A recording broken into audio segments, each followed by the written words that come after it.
नमस्कार, मी मोनिका शर्मा आणि आपण पाहत आहात लोकसेतू मराठी न्यूज चॅनल। तर चला पाहूया आजच्या बातम्यांमध्ये काय खास आहे।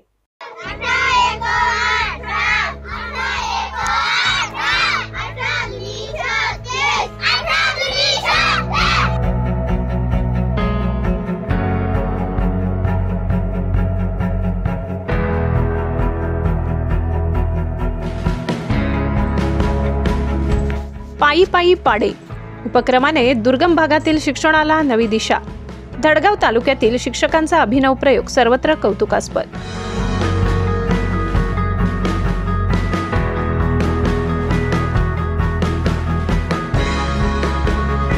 धडगाव अतिदुर्गम आदिवासी भागातील विद्यार्थ्यांना शिक्षणाच्या प्रवाहात आणण्यासाठी धडगाव तालुक्यातील शिक्षकांनी एक अनोखा आणि प्रेरणादायी उपक्रम हाती घेतलाय। पायी पायी पाढे नावाने राबविण्यात येणारा हा उपक्रम सध्या जिल्ह्यातच नव्हे तर राज्यभरात कौतुकाचा विषय ठरत आहे। धडगाव तालुक्यातील काल्लेखेत पाडा येथील जिल्हा परिषद प्राथमिक शाळेत हा उपक्रम सुरू असून विद्यार्थी दररोज 3 ते 4 किलोमीटर अंतर डोंगर दऱ्यातून पायी प्रवास करून शाळेत येतात। हा प्रवास शैक्षणिकदृष्ट्या उपयुक्त ठरावा या हेतूने शिक्षक रुपेश कुमार दिगंबर नागलगावे यांनी हा अभिनव प्रयोग सुरू केलाय। शिक्षण आणि सुरक्षा दोन्ही साध्य। विद्यार्थ्यांना शाळेत येताना मार्गावरच गटागटाने पाढे म्हणणे, कविता, गाणी, प्रश्नोत्तरे अशा पद्धतीने गणिताचा सराव करण्यास प्रवृत्त केले जाते। प्रत्येक गटात एक पाढा नेता असून तो आपल्या गटाला तालासुरात पाढे म्हणायला लावतो। त्यामुळे विद्यार्थ्यांची गणितातील गती, अचूकता आणि आत्मविश्वास वाढत आहे। या उपक्रमामुळे विद्यार्थ्यांमध्ये सहकार्य भाव, सुरक्षा, जागरूकता आणि शिक्षणाची आवड निर्माण झाली आहे। मोठी मुले लहान मुलांना शिकवतात, प्रवासात एकमेकांना मदत करतात आणि शिकण्याचा आनंद घेतात। शिक्षक आणि विद्यार्थ्यांचा अनुभव। शिक्षक रुपेश नागलगावे सांगतात, मुलांना प्रवासाचा वेळ शिक्षणासाठी उपयुक्त ठरावा म्हणून हा उपक्रम सुरू केलाय। यामुळे विद्यार्थ्यांची शैक्षणिक प्रगती आणि आत्मविश्वास दोन्ही वाढले आहेत। विद्यार्थ्यांनी दिव्यगंधा रुपेश कुमार नागलगावे जी आपल्या गटाची प्रमुख आहेत सांगते, आम्ही शाळेत येताना आणि जाताना पाढे म्हणतो। आम्हाला आडवे, उलटे, सरळ सगळे पाढे पाठ आहेत। कविता आणि बडबड गीतेही म्हणतो। त्यामुळे आम्हाला जंगलात चालताना भीती वाटत नाही आणि शाळेत जायला मजा वाटते। परिणामकारक उपक्रम।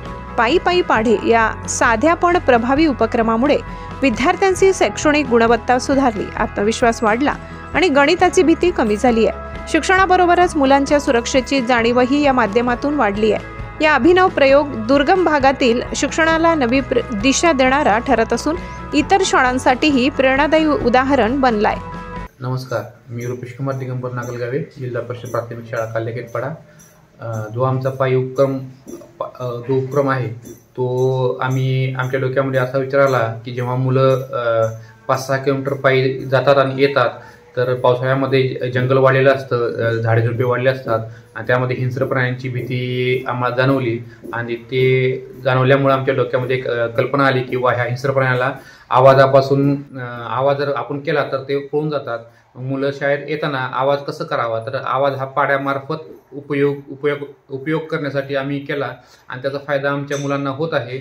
मुलं जेव्हा पाढे म्हणायला सुरुवात केली त्या एकत्र मुलांचा आवाज हिंस्रपणे पण जवळ लागले आणि मुलांना गणितातली क्रिया करण्यासाठी पाढेही पाठवू लागले आणि आमचंही शिकवण्याचा किंवा कष्ट करण्याचा वेळ वाचू लागला आणि अशा प्रकारे मुलांचे पाढे पाठ झाले। मुले सरळच नाही तर खालून उलटे सुद्धा पाढे म्हणतात, आडवे पाढे म्हणतात। मुलं पाढेच नाही तर कविता पण म्हणतात, आपले गाणे म्हणतात, बडबडगीते म्हणतात आणि आनंदाने शाळेमध्ये येतात आणि अशा प्रकारे मुलांचं जाण्याचा जो 5-6 किलोमीटरचा वेळ आहे तो आनंददायी होतो आणि अशा प्रकारे मुलं आमच्या शाळेत येतात आणि ह्या उपक्रमाचा फायदा आमच्या शैक्षणिक गुणवत्तेमध्ये आम्हाला नक्कीच जाणवत आहे।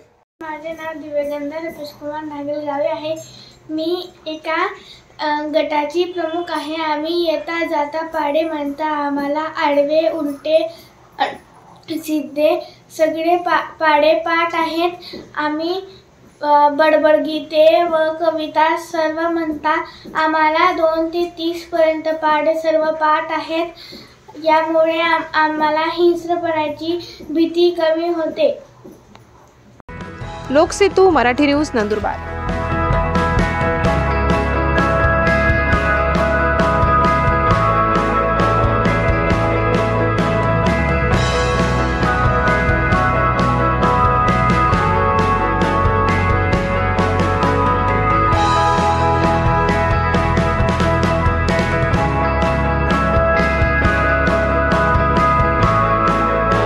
एवढंच. ताज्या घडामोडी, स्थानिक बातम्या आणि महत्त्वाच्या अपडेट्स जाणून घेण्यासाठी आमच्या लोकसेतू मराठी न्यूज चॅनलला सबस्क्राईब करा. धन्यवाद.